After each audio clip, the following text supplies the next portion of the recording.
an all-new Dr. Phil. 12 years ago, we covered a horrific story. That cult, they say, believed the baby was possessed by demons. So police say the cult starved him to death. A 15-month-old baby boy starved to death and a mother awaiting his resurrection. She has never had the courage to tell her story. That is, until now. The leader. This Queen Antoinette ordered everybody to watch to make sure that you didn't give the child any food. She murdered my son and tried to escape. The death. Was the child deprived of food, water, everything for several days? I don't know. He died in my arms. He was alive when they handed him back to you. I'm so sorry. I can't.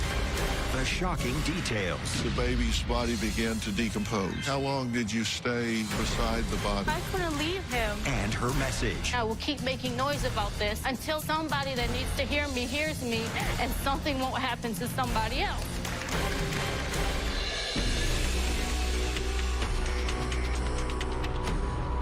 "12 years ago, we covered a horrific story that was making headlines. A 15-month-old baby boy starved to death and a mother awaiting his resurrection." Take a look. She says her grandson was murdered, the victim of a cult. I'm so angry that I want to watch them suffer the same way they made my little baby suffer. Sita Newton told me that for 2 years she begged, pleaded for help with media and social service agencies, trying to save her daughter and her beloved little infant grandson who had been under the power of a cult. Newton says the religious group shunned formal health care and education. Cult members dressed in white and gold, targeting young women with children, telling them their families were full of demons and they had to instantly cut contact. Newton claims the cult brainwashed her daughter, keeping mom and baby virtual prisoners. That cult, they say, believed the baby was possessed by demons. So police say the cult starved him to death. Investigators say the boy was starved for 2 days at the urging of Queen Antoinette, the leader of Baltimore-based One Mind Ministries, because he wouldn't say amen after meals. I cannot blame my daughter. I love her. I keep saying it over and over. I love you. I never stop fighting for you, and I will never stop fighting. You have to be asking yourself, how do good, innocent people get sucked into such a dangerous mindset? Well, when we sat down with Ria's mother, Sita, and her attorney, Steve Silverman, they said Sita left no stone unturned, trying to let the authorities know her daughter and grandson were in danger. 2 years ago, I had my daughter and my grandson in the house. Ria was going to school. She was doing fine. The next thing, she was gone. This religious group was trying to recruit my daughter. Ria asked me if I can take her to her friend's house because they had promised to babysit for her while she go to school. Later on that day, I called her. She never answered the phone. A couple times we went by the house, knock on the door, they chased us away. I knew my daughter was brainwashed. I called the police department, social services, congressman's office, the FBI. I was scared for his safety and also my daughter's safety. Sometimes I feel it's my fault, and that haunts me, that I could have saved him. You tried to alert the authorities. You talked to all kinds of people, right? Social services said it wasn't their job. Joining us also is Ria's attorney, Steve Silverman. Your defense is that she was brainwashed? There's no question she was brainwashed. What you have is a very gullible, naive young lady. The woman who ran this cult, her name is Queen Antoinette, and she convinced Ria that she was an apostle of God, that God is with her in their house and giving her orders, and Ria bought this program hook, line, and sinker. Well, despite his efforts, Ria was convicted of child abuse and spent 1.5 years in jail, then was released to a treatment facility while on a 5-year probation. Now, she is 35 years old and has never had the courage to tell her story. That is, until now. I joined a strict religious sect in 2006. I had just turned 18. I got pregnant at 16. I was living at home. I had a friend that I'd known from school who had a child as well. This person's been calling me and calling me and calling me. You know, I really want you to come here. This is a safe place. It was a Christian place. In the end of it, I gave in. When I got there, she introduced me to a woman who said her name was Queen Antoinette, and I later found out that her real name was Toni. When I met her, her intake process was like a screening for vulnerability. How hurt are you? How much will you believe? She took in a bunch of teenagers and their babies. And the way that it was put to me was just take this time, be here with your son, and just be his mom. You don't have to worry about clothes, food, anything. At the time, I just gotten there, so my family was looking for me. And so in order to protect me, I needed to always have someone with me. I'm not allowed to go out by myself. I was asked to burn my personal documents, social security card, ID. As time went on, the rules that were put in place to quote-unquote protect us started to feel a lot more like we're just under control. We have no freedom. You cannot be disobedient. If a person did not follow a rule, the entire household will pull away from you. Queen Antoinette is a dangerous person. She's got no empathy. She didn't care about anything but maintaining control. Maria, I'm glad you're here.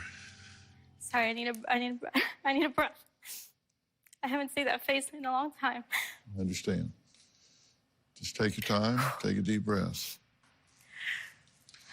Okay.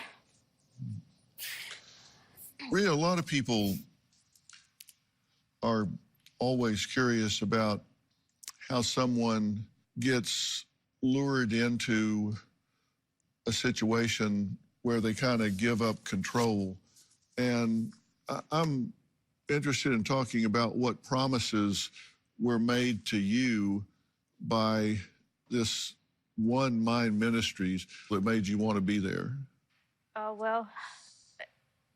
Safety. You know, not having to worry about my safety, my son's safety, security. And at one point, your mother dropped you off at the park to meet your friend. On that day, did you plan to not go back? Yes. So, but your mother didn't know that. She did not. So you took some essentials with you and went to the park. And, Yes. And was that a difficult decision to make? Yes and no, because I did not want to run away, but the situation that I was in, I felt that this is what I need to do. Because at home, where you had been, you actually worried about your safety, your child's safety. Yes, I dealt with a lot of things for a while, and one of the things that I feared the most was that once I had my son, that it would spread to him. And I came home and I saw something being done to him. Then that was my deciding moment. At that moment, when I saw physically with my eyes someone trying to hurt my son, at that point, there was no more talking about anything. I was gone. So you wanted to be safe and you wanted to live a better Christian life. But there were a lot of rules. You know, you're not allowed to be by yourself, which at first was for our safety. You don't go out because people are looking for you, and you don't want to go back to where you ran away from, so we keep you safe in that way. Looking back now, are you aware that the idea was to destroy your identity and create a whole new identity that was tied to them? Yes. And you know what, to be honest, at that time in my life, it did not sound like a bad idea. And you may have felt safe at first, but there was a point that I know that changed. And when we come back, Rhea says that Queen Antoinette demanded her followers do the unthinkable to Rhea's 15-month-old son. We'll talk about that next.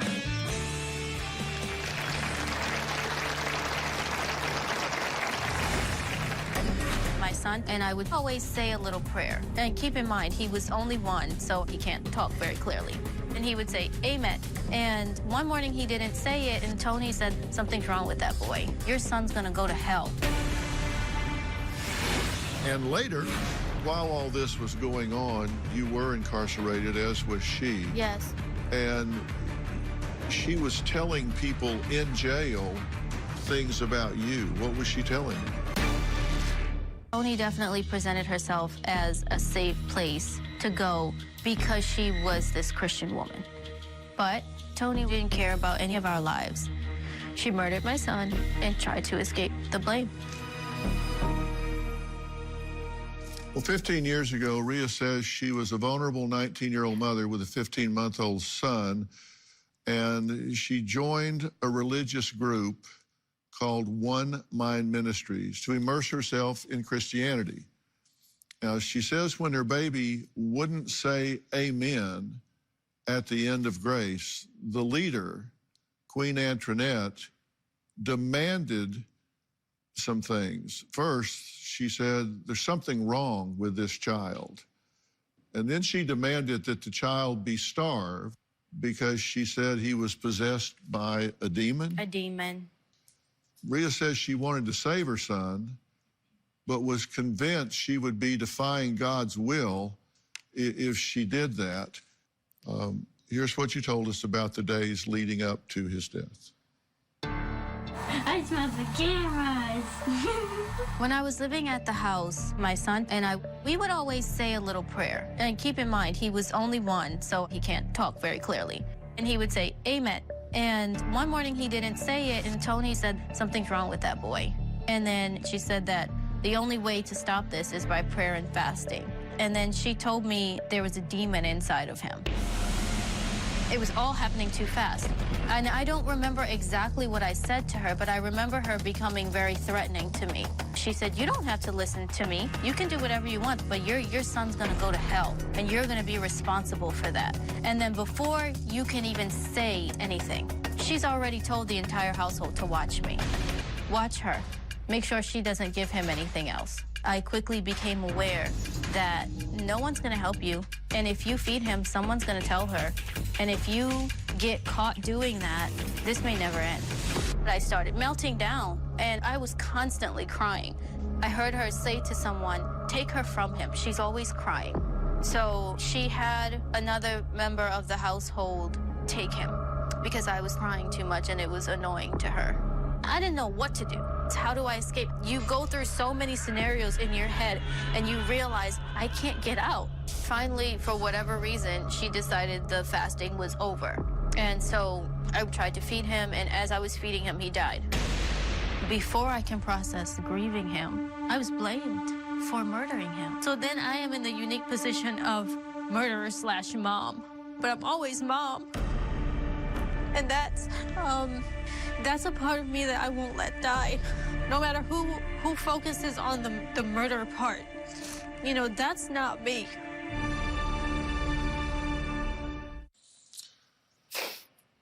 I'm okay. Okay. And I know that's hard to see, but there was a point in there that this Queen Antoinette ordered, I guess it's her daughter, Trivia Williams, to take control of the child, and then everybody to watch to make sure that you didn't give the child any food. Yes. Okay, and so was the child deprived of food, water, everything. For several days? I believe. As far as timelines and certain things, I don't know. There's a lot of things that I don't remember. I think at a certain point, my brain just shut down. But I don't know how long it was. I relied on police reports and autopsy reports to try to give me an idea. I don't know what month it was. All I know is that it was cold outside. And then when you believe when they could see that the baby was not thriving, that they came and gave the baby back to you and said, okay, you can feed the baby now. Yes. But by that point, I mean, I tried. it was too late. I tried, but he couldn't get the food down. Okay. And so did Javon, He died in my arms. he was alive when Yeah. they handed him back to you? I'm so sorry. I could... Listen, you're doing great. Let's take a short break. When we come back, Rhea says that she was waiting to see what would happen because she was told that Javon would be resurrected. She'll tell us about that after the break.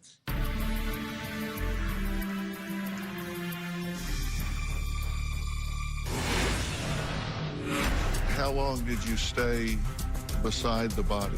How long, I don't know. You know, I couldn't leave him. Like, physically, I saw the decomposition, but to me, I just couldn't make myself separate. And when nothing happened, what did this Queen Antoinette say to you? It's easy for people to judge and think the worst of me, but anyone is capable of being manipulated or brainwashed. It's just someone who is in a vulnerable place, and they run into someone who provides all of the answers, and you don't find out what the price is until it's too late.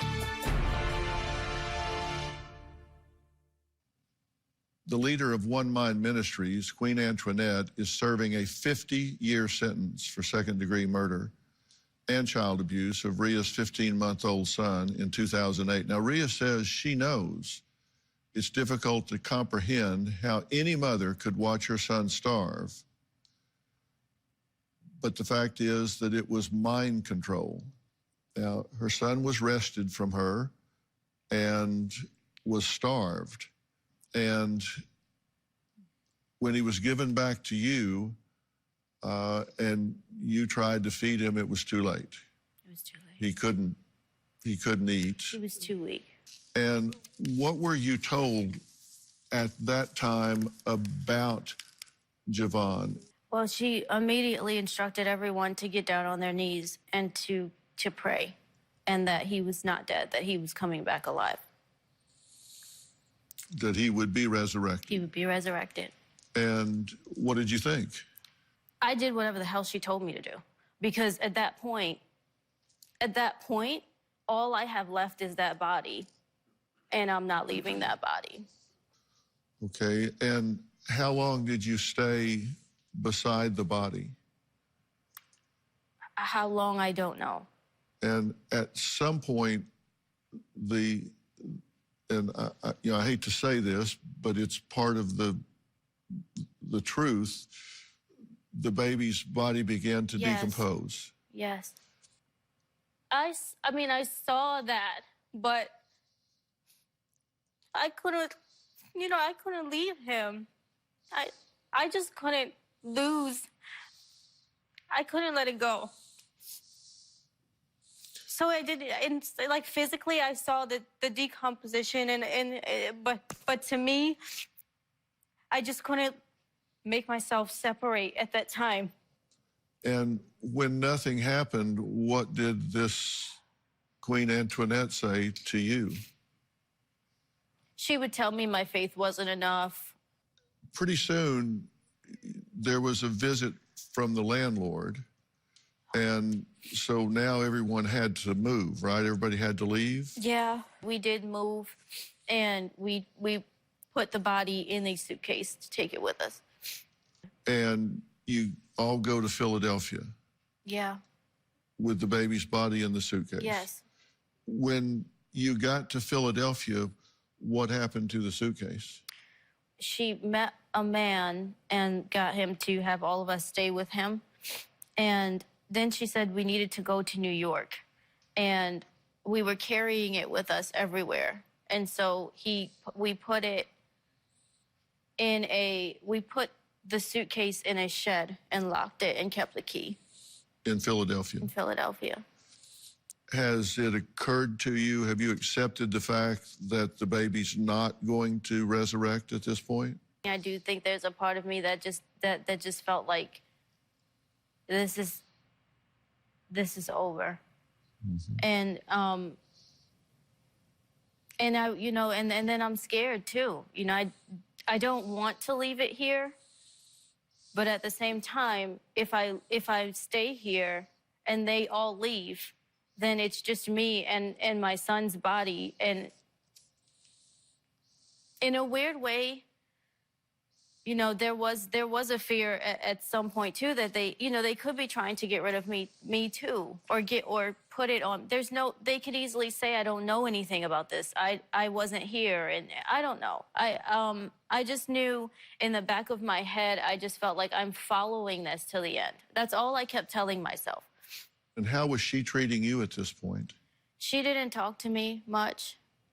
And I felt kind of like, in a way, that I felt like she kind of wanted to get rid of me in a way.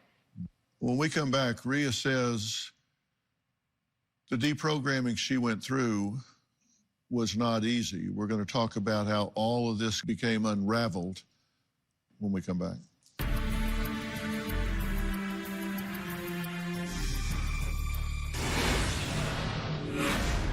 A trial ensued for the other three defendants.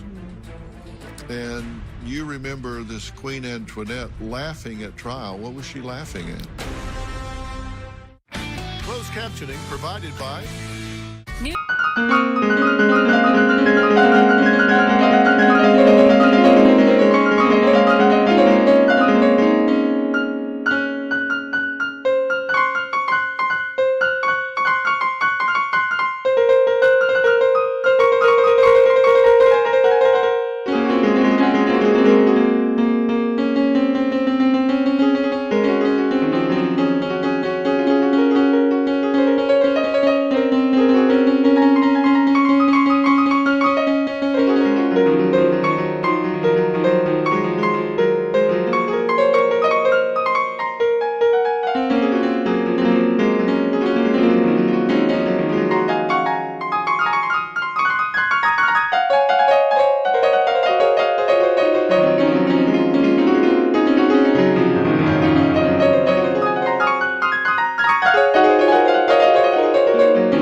little Javon with her. I want people to allow me the freedom to speak in my own words and not just read about me. My life is more than just a headline. Now, we said earlier that 3 people ultimately wound up getting sentenced to 50 years in prison for this. This suitcase with this decomposing body of your child is locked in a shed in Philadelphia, and you go to New York. How was this suitcase discovered in this shed? My mother actually had been having she'd been calling, and I think there was a detective that was actually following us at the time. Missing person? Yeah. For you and? For me and my son. And they came into the apartment in New York, who they just burst through the door one morning. And I remember the one detective, he had me in the corner, and he just stared at me and just kept asking me questions. And, you know, he just said, "We're not going anywhere." I was scared, but a part of me was like so relieved at the same time, you know, because this was like coming to an end. It was like coming to an end. And even though I know that I'm going to get taken away, there was a huge weight of like just like relief. I want to read a statement from Julie Drake, Office of the State Attorney for Baltimore City, May 18th, 2010. It was very clear to everyone that the most culpable defendant in this case was Queen Antoinette. She issued the order to withhold food and water from Javon. It was clear to everyone who interviewed Rhea that she had been indoctrinated through classic brainwashing techniques into a cult. This was not an individual who was acting out of classic criminal intent, malice, anger, desire for revenge or gain, but rather a mother who has and will suffer anguish over the result of her inaction. Now, That was how they ultimately read this. Yeah. And at first you were charged with Murder. first-degree murder, Yes. along with others, right? Yes. And you pled, right? You Yes. didn't want to fight No, this. there's an extreme amount. I mean, the end part of her statement, the results of my inaction. There's always a part of me that wishes I would have done something different. Right. And a trial ensued for the other three defendants. And you remember this Queen Antoinette laughing at trial. What was she laughing at? I have no idea. I remember being on the witness stand, and I just looked over at her, and she just was laughing and smiling. And while all this was going on, you were incarcerated, as was she. Yes. And she was telling people in jail things about you. What was she telling them? She actually had a few people in the jail who were calling her mother as well. She had gotten them to, she gained their confidence, and she told them that I'd hurt babies before, that me and my mother had hurt children before. Basically, she was shifting all the blame on me because I'm the mom. And wasn't she telling people that you're involved with children, that you had cut them up and boiled them? Yes. Obviously trying to mobilize people against you, Yes. hoping that somebody would aggress against you. Yes. And you spent how long incarcerated? I believe it was 1.5 years. And we'll talk about what happened after that and how we got from there to here whenever we come back.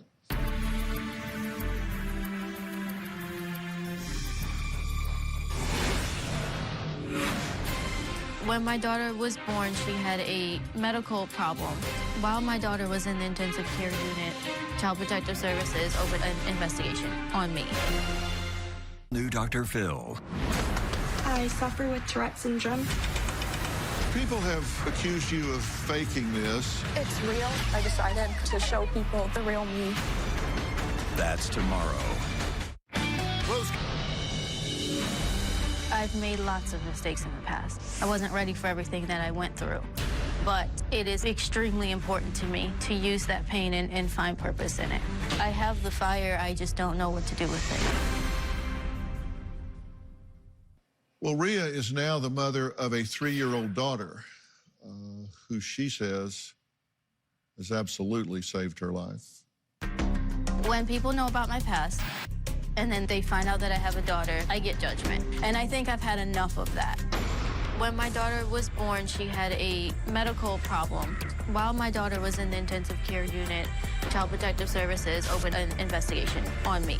They did do a 6-month investigation where I had to be supervised and I was not allowed to be alone in the home with her. I felt bad because it's like, oh my God, I'm someone that no one trusts with a baby. But at the same time, it was like, oh my God, let them see, let them investigate. Part of my fight is to make sure that I am being accountable, because you can have 3 moms in the mall yelling at their kid to stop touching the toy, but if I'm one of those moms, why is she yelling at her kid like that? You know, I get the extra look. Oh, we're not jumping on the stairs. Come on. I understand that because a lot of people don't know how to process what happened to me. But I don't have time to entertain the judgment. She's my daughter. I'm her mom. My story might not make you happy. My life might not make you happy. But what's important to me right now is that I go forward because she needs me full time. Rhea, one of your biggest concerns is you don't want anything to happen with Child Protective Services or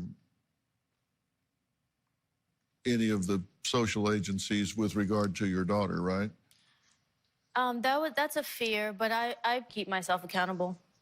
You've written to me a few times.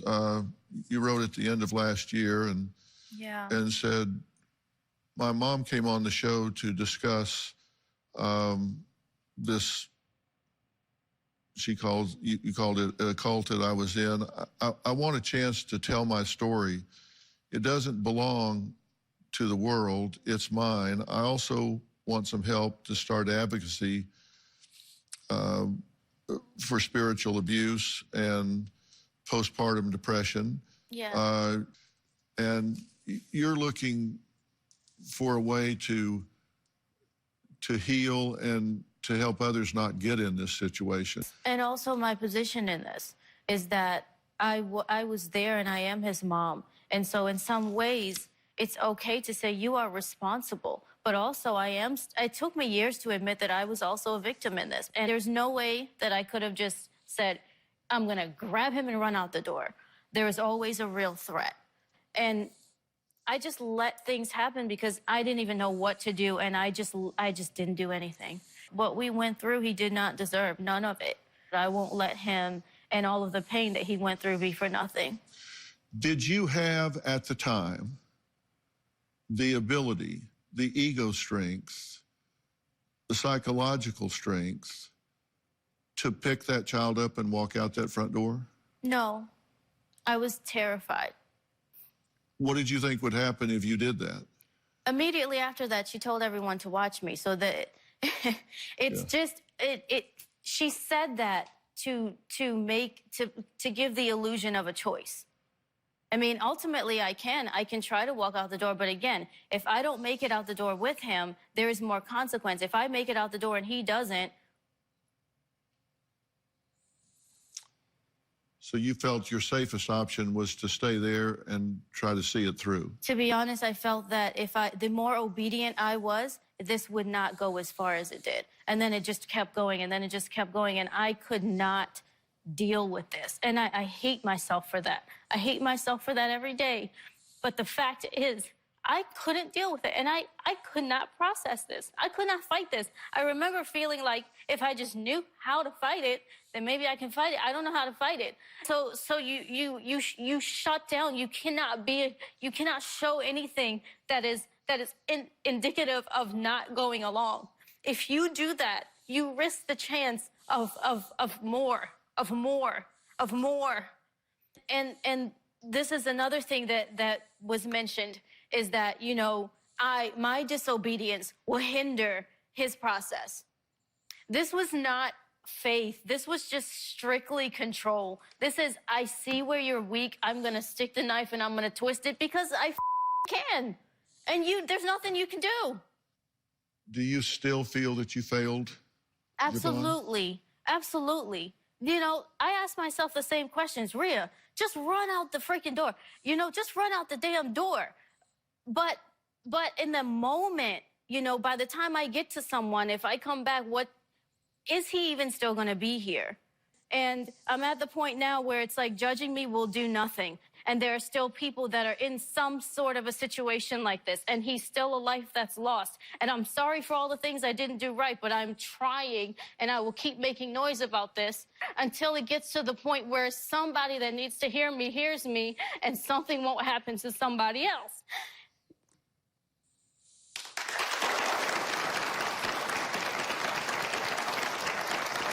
Well, we're going to add a woman to this conversation who can relate to Rhea's story because she grew up in a strict religious community led by her own mother, who called herself Mother Anna. We're going to add her when we come back.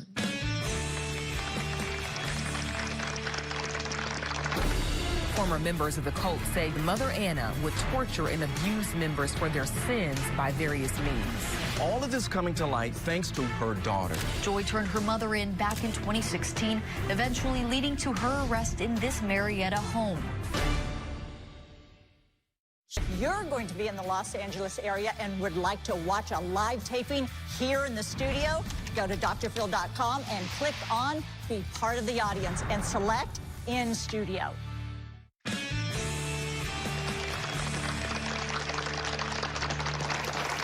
Rhea says she never met anyone who can relate to what she's been through, but Joy Fluker can.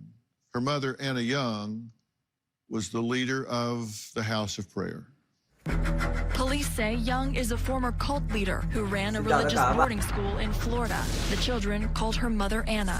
Former members of the cult say Mother Anna would torture and abuse members for their sins by various means. All of this coming to light thanks to one woman who turned her in, her daughter. Mother said she's got to go to the box. I remember like having a shrieking fear. The box. Her daughter, Joy Fluker, reliving those traumatic events that began in the 1980s and spanned through the early 90s. In those years, these faces were some of the many who were starved, burned, whipped with extension cords, and some, like toddlers Iman Harper and 2-year-old Katania Jackson, murdered. Joy turned her mother in back in 2016, eventually leading to her arrest in this Marietta home. Joy Fluker says she wants to turn the pain of what happened at the House of Prayer into purpose. What I want to do is support those who are considering speaking out by saying, listen, I know what you're going through. Well, Joy, thank you so much for being here. I know you've been listening to everything that we've been talking about, and that's not easy, I'm sure, because you've been down some of those paths, right? Mm-hmm. I completely understand. When I heard you talking, it just resonated with me. Our church community, you know, believed that my mother was basically the voice of God. You're mentioning the fasting. Iman Harper, who I still have nightmares about. We all as a church would have to fast and pray, 3-day fast. No food, no water. And it didn't matter how old the children were, they also had to fast. Mm-hmm. And Iman Harper had to fast as well. And different times of the punishment, he wasn't allowed to eat or drink or anything. I remember being a child once. I had to give him his water after he had went through a fast as a punishment.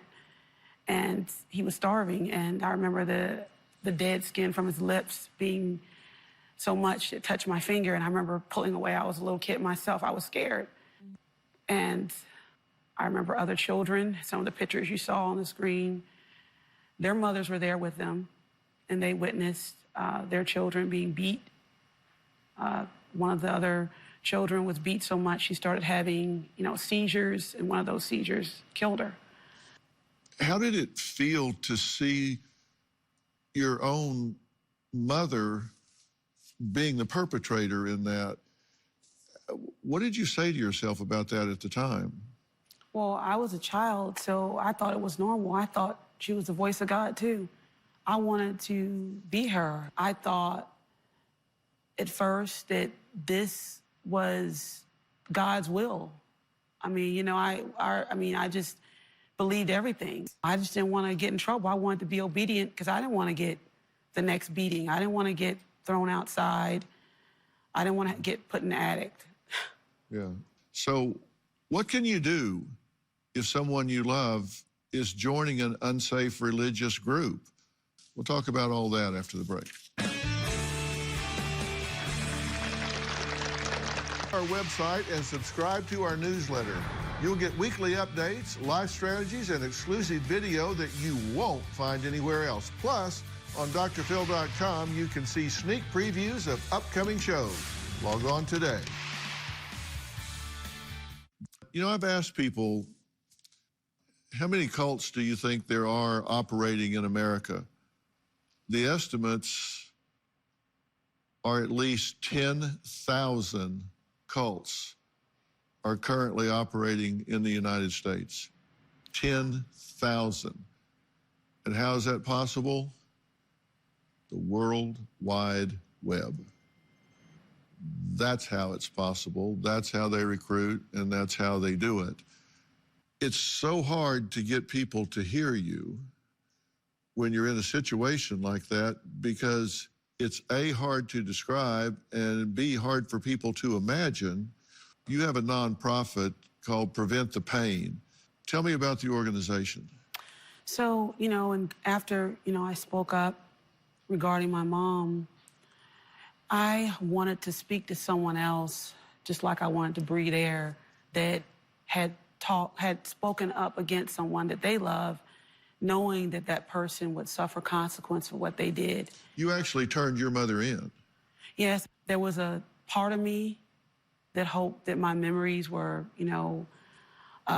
mistaken, and that there was a chance that maybe because of all the other sufferings, I was delusional a little bit. I was hoping that it wasn't true, but I knew that I could no longer live with myself without speaking up, because I felt like, what kind of mother, what kind of person am I if I'm okay with the fact that I believe that my mother is responsible for a child's death. So, you know, I just realized that, you know, in going through that, and then, of course, learning the truth that it really was accurate, my memories were accurate, that a lot of people don't speak up because they feel like they're going to be this label as a tattletale, a snitch, or whatever. And this nonprofit is to say, okay, be that, own that. I'll be this tattletale, I'll be this snitch if it's going to save someone's life, if it's going to prevent them from having pain, because all the pain that was endured at the house of prayer could have been prevented if someone who knew what my mother was capable of spoke up right away. And that's really what, one of the things you want to do is you want to help people that might be in your situation, because you wish somebody would have knocked on the door for you or Yeah, seen you, way listened to before. you. Yes, way before it got to that point. Well, I hope the two of you will take some time when we finish here today and talk, because I think you can really give her a track to run on and some guidance in how to help. And God bless you for your organization. Well, I want to thank my guests today. And for more information about Joy's nonprofit organization, check out preventthepain.org. That's preventthepain.org. And I'll have a link on drphil.com and on our Facebook page. And I hope you will click on there. I hope you will support the organization. I certainly do and will. If you want more resources about extreme religious groups, mind control, education, the best place to go is the Cult Education Institute, which was founded by my good friend Rick Ross. Former members of extreme religious communities frequently participate at the public message boards to share their stories. We'll have both websites on drphil.com.